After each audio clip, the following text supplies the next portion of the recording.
കേരളം കണ്ടിട്ടുള്ള ഏറ്റവും വലിയ ഒരു സാമ്പത്തിക തട്ടിപ്പായിട്ടുള്ള high rich multi level marketing സംവിധാനത്തിനെ പറ്റിയിട്ട് നമ്മൾ കുറേ വീഡിയോകൾ ചെയ്യുകയുണ്ടായിട്ടുണ്ട്.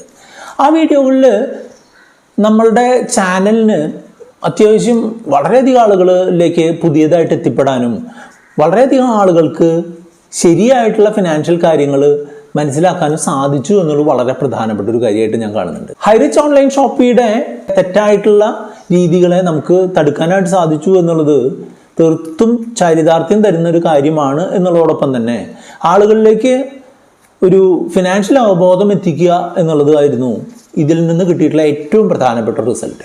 അങ്ങനെ നമുക്ക് കിട്ടിയിട്ടുള്ള ഒരു സബ്സ്ക്രൈബർ ആയിരുന്നു. പേരും സ്ഥലവും ശരിയായിട്ടുള്ളതല്ല എങ്കിലും മാവേലിക്കരയിൽ നിന്നുള്ള സുകുമാരൻ ചേട്ടൻ നമ്മളെ ഹൈറിച്ചിന്റെ വീഡിയോ കണ്ടിട്ടാണ് നമ്മളെ കോണ്ടാക്ട് ചെയ്തത്. അദ്ദേഹവും ഹൈറിച്ചിൽ 1 ലക്ഷം രൂപയ്ക്ക് 10 ഡിജിറ്റൽ ID എടുക്കുകയുണ്ടായിട്ടുണ്ട്. അപ്പോൾ അദ്ദേഹത്തിന്റെ അസറ്റിന്റെ ഒരു തെറ്റില്ലാത്തൊരു പാർട്ടായിരുന്നു ഈ 10 ഡിജിറ്റൽ ID ഉപയോഗിച്ചിട്ടുള്ള 1 ലക്ഷം രൂപ എന്നുണ്ടെങ്കിലും അദ്ദേഹം കുറേ പൈസയൊക്കെ അതിൽ നിന്ന് തിരിച്ചു മേടിച്ചു എന്നുള്ളത് അദ്ദേഹത്തിന് സമാധാനം കിട്ടിയിട്ടുള്ള ഒരു കാര്യമാണ്. ഈ 1 ലക്ഷം രൂപ അദ്ദേഹത്തിന്റെ ബാങ്കിൽ ഫിക്സഡ് ഡെപ്പോസിറ്റ് ആയിട്ട് കിടക്കുന്നുണ്ടായിരുന്ന 1 ലക്ഷം രൂപയാണ്. ആ 1 ലക്ഷം രൂപ അദ്ദേഹം മെച്യൂർ ആയ സമയത്ത് റിന്യൂ ചെയ്തിടാൻ പോകുന്ന വഴിക്ക് എന്തോ ഒരു മോശം സമയത്ത് ഈ ഹൈറിച്ചിന്റെ അവിടുത്തെ ലോക്കൽ ലീഡറുടെ ബൈക്കിലാണ് കയറിപ്പോയത്. ഇദ്ദേഹത്തിന്റെ അയൽവാസി തന്നെയാണ്. അദ്ദേഹം റിന്യൂ ചെയ്യാനായിട്ട് പോകുന്ന സമയത്ത് ഇവന്റെ ബൈക്കിലാണ് കയറിപ്പോയത്. ബൈക്കിൽ ബാങ്കിൽ എത്തുന്നതിന് മുൻപ് ഇവൻ നമ്മുടെ സുകുമാരൻ ചേട്ടനും പറഞ്ഞ് ബ്രെയിൻ വാഷ് ചെയ്ത് ആ 1 ലക്ഷം രൂപ ഹൈറിച്ചിന് 10 ഡിജിറ്റൽ ID എടുക്കുന്ന രീതിയിലേക്ക് മാറി. അതായത് FD റിന്യൂ ചെയ്യാൻ പോയ ആള് ആ പൈസ റിന്യൂ ചെയ്യാതെ അവിടെ നിന്ന് പൈസ പിൻവലിച്ചിട്ട് ആ പൈസ കൊണ്ട് ഇവന് കൊടുത്ത് 10 ഡിജിറ്റൽ ID എടുപ്പിച്ചു എന്നുള്ളതാണ് ഉണ്ടായത്. ഈ 1 ലക്ഷം രൂപ ഹൈറിച്ചിൽ ഇട്ടിട്ടുള്ള ഈ പൈസയല്ലാതെ അദ്ദേഹത്തിന്റെ കുറേ അധികം പൈസ SBIയിലെ ഫിക്സഡ് ഡെപ്പോസിറ്റ് ആയിട്ട് അദ്ദേഹത്തിന് കിടക്കുന്നുണ്ട്. അത് എങ്ങനെയെങ്കിലും ഒന്ന് റീസ്ട്രക്ചർ ചെയ്ത് തരാൻ സാധിക്കുമെന്നുള്ളതാണ് അദ്ദേഹം എന്നോട് ചോദിച്ചത്. അദ്ദേഹത്തിന്റെ ആവശ്യങ്ങൾക്കനുസരിച്ച് നമ്മളത് റീസ്ട്രക്ചർ ചെയ്ത് കൊടുത്തു. അപ്പം നിങ്ങൾക്കും അതുപോലെ നിങ്ങളുടെ ഫിക്സഡ് ഡെപ്പോസിറ്റുകളോ മറ്റുള്ള കാര്യങ്ങളൊക്കെ റീസ്ട്രക്ചർ ചെയ്യണമെന്നുണ്ടെങ്കിൽ നമുക്ക് നമ്മുടെ വാട്സപ്പ് നമ്പർ ആയിട്ടുള്ള 8848030018 കോൺടാക്ട് ചെയ്താൽ മതിയാവും. ഈ വീഡിയോയിലൂടെ പറയുന്നത് ആ റീസ്ട്രക്ചറിങ്ങിന്റെ കാര്യമല്ല. അതിനെപ്പറ്റി നമ്മൾ 1-2 വീഡിയോ ചെയ്തിട്ടുണ്ട്. വീഡിയോയുടെ ലിങ്ക് ഞാൻ ഡിസ്ക്രിപ്ഷനിൽ കൊടുക്കാം. ഈ വീഡിയോയിൽ പറയുന്നത് ഫിക്സഡ് ഡെപ്പോസിറ്റുകൾക്ക്, ബാങ്കിലെ ഫിക്സഡ് ഡെപ്പോസിറ്റുകൾക്ക് പകരമായിട്ട് ഉപയോഗിക്കാൻ പറ്റുന്ന 10 ഇൻവെസ്റ്റ്മെന്റുകളെ പറ്റിയിട്ടാണ്. ഇതിൽ പറയുന്ന ഈ 10 കാര്യങ്ങൾ മിക്കവാറും കാര്യങ്ങളെല്ലാം തന്നെ എല്ലാവർക്കും അപ്ലിക്കബിൾ ആയിട്ടുള്ളതാണ്. ചിലതാണെന്നുണ്ടെങ്കിൽ ചില സ്പെസിഫിക് ആയിട്ടുള്ള ആളുകൾക്ക് മാത്രമായിട്ടുള്ളതാണ്. അതൊന്ന് ശ്രദ്ധിച്ച് നിങ്ങൾ കാണണം എന്ന് മാത്രമേ ഉള്ളൂ. ഒന്നാമത്തെ എംപ്ലോയി പ്രോവിഡന്റ് ഫണ്ട് EPF എന്ന് പറഞ്ഞുള്ളതാണ്. EPF എന്ന് പറഞ്ഞിട്ടുണ്ടെങ്കിൽ 8.15% നേട്ടം തരുന്ന ഒരു ഫിക്സഡ് നേട്ടം തരുന്ന തരത്തിലുള്ള നിക്ഷേപമാണ്. അതിൻ്റെ പേര് സൂചിപ്പിക്കുന്ന പോലെ തന്നെ എംപ്ലോയീസിനാണ് ഇതിൽ ചേരാനായിട്ട് സാധിക്കുക. അതായത് 10 അതിൽ കൂടുതലോ ആളുകളുള്ള കമ്പനികൾ EPFൽ രജിസ്റ്റർ ചെയ്യേണ്ടതും അവിടെ നമ്മൾക്ക് വേണ്ടിയും എംപ്ലോയറും നമ്മളുടേതായിട്ടുള്ള ഒരു കോൺട്രിബ്യൂഷനും ഓരോ മാസവും ശമ്പളത്തിൽ നിന്ന് പിടിച്ചുകൊണ്ട് ഇടുന്നതായിട്ടുള്ള സംവിധാനമാണ് ഈ EPF.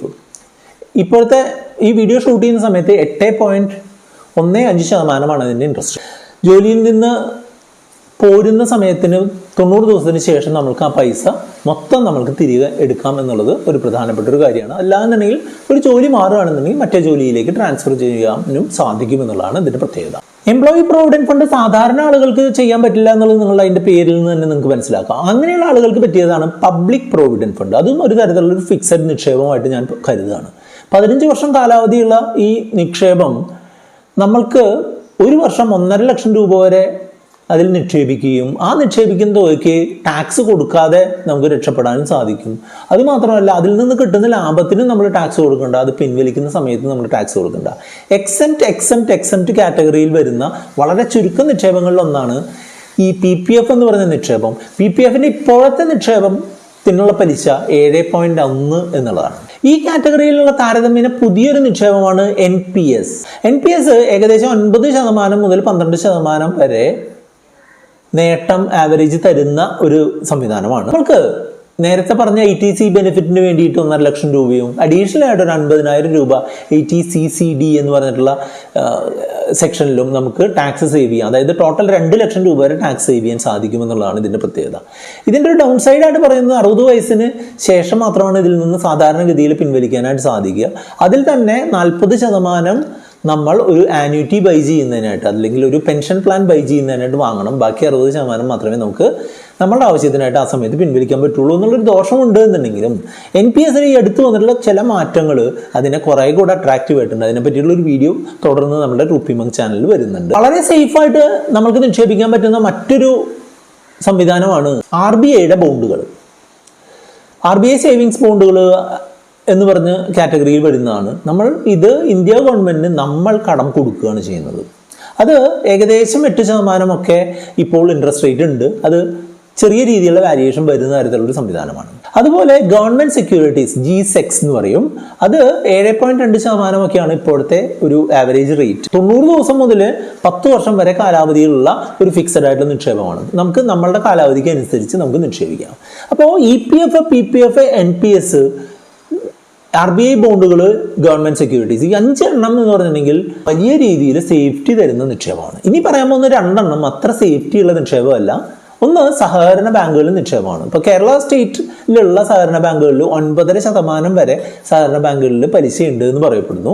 പക്ഷേ സഹകരണ ബാങ്കുകൾക്കുള്ള ഒരു പ്രശ്നം എന്താണെന്ന് വെച്ചാൽ എല്ലാ സഹകരണ ബാങ്കുകളും അത്ര മികച്ചതല്ല, അല്ലെങ്കിൽ അത്ര ഡിപ്പെൻഡബിൾ അല്ല.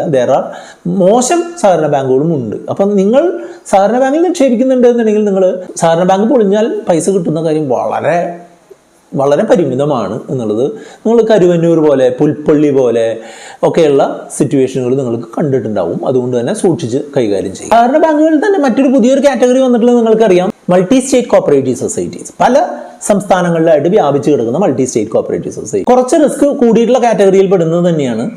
അതുമായിട്ട് ബന്ധപ്പെട്ടിട്ടുള്ള ഒരു വീഡിയോ നമ്മൾ ചെയ്തിട്ടുണ്ട്. അതിനെ പറ്റിയുള്ള ഡീറ്റെയിൽസ്, അത് ലിങ്ക് അതിൻ്റെ ഡിസ്ക്രിപ്ഷനിൽ കൊടുക്കാം. മൾട്ടി സ്റ്റേറ്റ് കോപ്പറേറ്റീവ് സൊസൈറ്റികളിലും സാധാരണ സഹകരണ ബാങ്കുകളിലും ഒക്കെ ഒരു 8-നും 10-നും ഒക്കെ ഇടയ്ക്ക് ഇൻട്രസ്റ്റ് റേറ്റ് തരുന്നുണ്ട് എന്നാണ് നമ്മളുടെ അന്വേഷണത്തിൽ നിന്ന് മനസ്സിലായിട്ടുള്ളത്. പക്ഷേ റിസ്ക് താരതമ്യേന കൂടുതലാണ് എന്നുള്ളത് നിങ്ങൾ മനസ്സിലാക്കുക. ഇതുമായിട്ട് ബന്ധപ്പെട്ടുള്ള പ്രൈവറ്റ് നിക്ഷേപങ്ങളാണ് കോർപ്പറേറ്റ് ബോണ്ടുകൾ, അല്ലാന്നുണ്ടെങ്കിൽ നിധി കമ്പനികളിലെ നിക്ഷേപങ്ങളൊക്കെ. കോർപ്പറേറ്റ് ബോണ്ടുകൾ എന്ന് പറഞ്ഞിട്ടുണ്ടെങ്കിൽ ഒരു പ്രൈവറ്റ് കമ്പനിക്ക് അവരുടെ ഒരു പ്രത്യേക ആവശ്യത്തിനായിട്ട് ഒരു പൈസ കണ്ടെത്താനുള്ള സംവിധാനമാണ് കോർപ്പറേറ്റ് ബോണ്ടുകൾ.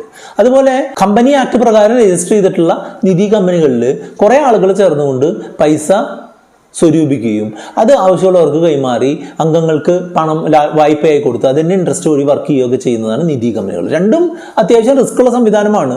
കോർപ്പറേറ്റ് ബോണ്ടുകൾ വാങ്ങുമ്പോൾ നിങ്ങൾ എപ്പോഴും ശ്രദ്ധിക്കേണ്ട ഒരു കാര്യം എന്ന് പറഞ്ഞിട്ടുണ്ടെങ്കിൽ ആ സ്ഥാപനങ്ങളുടെ ക്രെഡിറ്റ് റേറ്റിംഗ് ആണ്.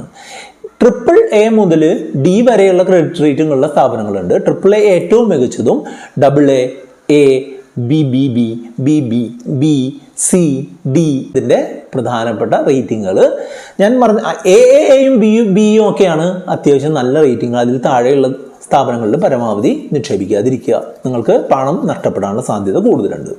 ക്രെഡിറ്റ് റേറ്റിംഗ് ഏറ്റവും കൂടുതലുള്ളതിന് ഏറ്റവും കുറഞ്ഞ ഇൻട്രസ്റ്റ് റേറ്റും, ഏറ്റവും കുറഞ്ഞ ക്രെഡിറ്റ് റേറ്റിംഗ് ഉള്ളവർക്ക് കൂടിയ ഇൻട്രസ്റ്റ് റേറ്റും കിട്ടുമെന്നുണ്ടെങ്കിൽ നമ്മളുടെ ഇൻവെസ്റ്റ്മെൻറ്റ് നഷ്ടപ്പെടാനുള്ള സാധ്യത അതിൽ കൂടുതലുണ്ട് എന്നുള്ളത് ഞാൻ പറയാതെ തന്നെ നിങ്ങൾക്കറിയാലോ. റിസ്ക് ഉള്ള 2 നിക്ഷേപങ്ങൾക്ക് ശേഷം നിങ്ങൾക്ക് പറഞ്ഞു തരാൻ ആഗ്രഹിക്കുന്ന 2 നിക്ഷേപങ്ങൾ എന്ന് പറഞ്ഞിട്ടുണ്ടെങ്കിൽ വയസ്സായിട്ടുള്ള ആളുകൾക്കാണ്. 60 വയസ്സിന് മേലിലൊക്കെയുള്ള ആളുകൾക്ക് സീനിയർ സിറ്റിസൺ സേവിങ്സ് സ്കീം എന്ന് പറഞ്ഞിട്ടുള്ള പോസ്റ്റ് ഓഫീസ് സ്കീമും LICയിൽ നിന്നുള്ള പ്രധാനമന്ത്രി വയോവന്ദൻ യോജന PMVVY എന്ന് പറഞ്ഞിട്ടുള്ള പദ്ധതിയുമാണ്. ഈ വീഡിയോ ഷൂട്ട് ചെയ്യുന്ന സമയത്ത് പ്രധാനമന്ത്രി വയോവന്ദൻ യോജനയിൽ 7.66% ഇൻട്രസ്റ്റ് എന്ന് മനസ്സിലാക്കുന്നു. സീനിയർ സിറ്റിസൺ സേവിങ്സ് സ്കീമിൽ 7.4%. ഇതേ കാറ്റഗറിയിൽ നമ്മൾക്ക് കുറെ കൂടെ സുരക്ഷിതത്തോടു കൂടി നിക്ഷേപിക്കാൻ പറ്റുന്ന ഒരു സംവിധാനമാണ് ഗോൾഡ് ബോണ്ടുകൾ. സോവറിൻ ഗോൾഡ് ബോണ്ട് എന്ന് പറയും. അതായത് സ്വർണത്തിൽ നിക്ഷേപിക്കാനായിട്ട് റിസർവ് ബാങ്ക് ഓഫ് ഇന്ത്യ കൊണ്ടുവന്നിട്ടുള്ള ഒരു മാർഗമാണ് RBI സോവറിൻ ഗോൾഡ് ബോണ്ട്. അതിനെപ്പറ്റി നമ്മൾ ഡീറ്റെയിൽഡ് ആയിട്ടുള്ള ഒരു വീഡിയോ ചെയ്തിട്ടുണ്ട്. അതിൻ്റെ ലിങ്കാണ് ഇവിടെ കാണുന്നത്. അത് കണ്ടുകൊണ്ട് നിങ്ങൾക്ക് മുന്നോട്ട് പോകാം. നിങ്ങളുടെ പേഴ്സണൽ ഫിനാൻസുമായി ബന്ധപ്പെട്ട കാര്യങ്ങൾക്കുള്ള സംശയങ്ങൾക്ക് മറുപടികൾ കിട്ടുന്നതിനായിട്ട് നമ്മുടെ വാട്സാപ്പ് നമ്പർ എന്നെ കോൺടാക്ട് ചെയ്യാം. വീഡിയോ ലൈക്ക് ചെയ്യാനും കമൻറ്റ് ചെയ്യാനും കൂട്ടുകാരും ഷെയർ ചെയ്യാനും മറക്കരുത്.